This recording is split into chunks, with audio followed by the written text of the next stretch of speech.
been about you. I'm curious, though, how has this affected your view of marriage? It hasn't.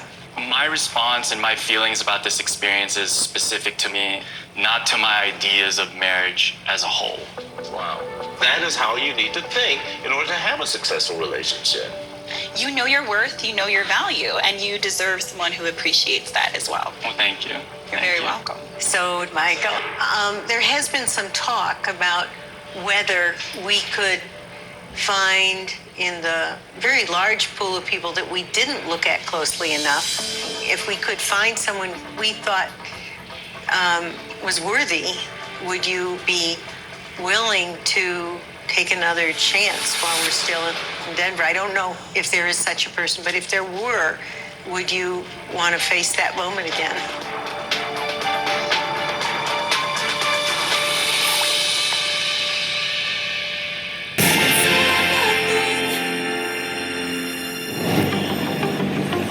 If we could find someone we thought was worthy, would you be willing to take another chance while we're still in Denver? I don't know if there is such a person, but if there were, would you want to face that moment again?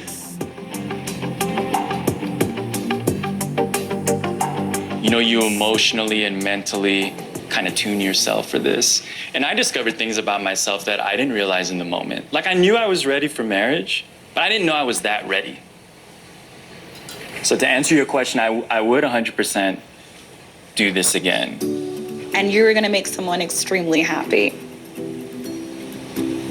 If we could find someone else, after going through this experience up to this point, tell me now, I mean, we asked you before you were in this, but now that you've gone through all this and you've had these challenges, tell me the kind of woman you'd be looking for.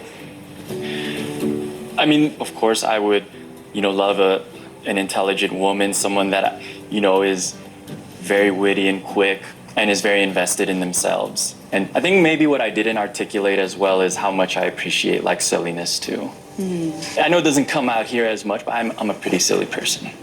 And I kind of love that levity of, like, you can be that strong version of yourself in whatever form you need to be, but that you also have that latitude of, like, letting yourself be silly and goofy.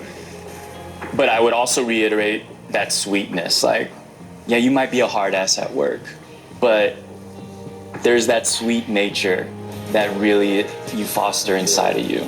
Okay, we're looking for sweet and silly. Okay.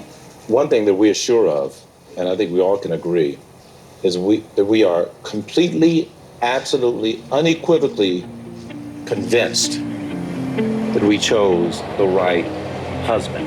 You are a king. We think you have what it takes to create a relationship that has depth and fun in it.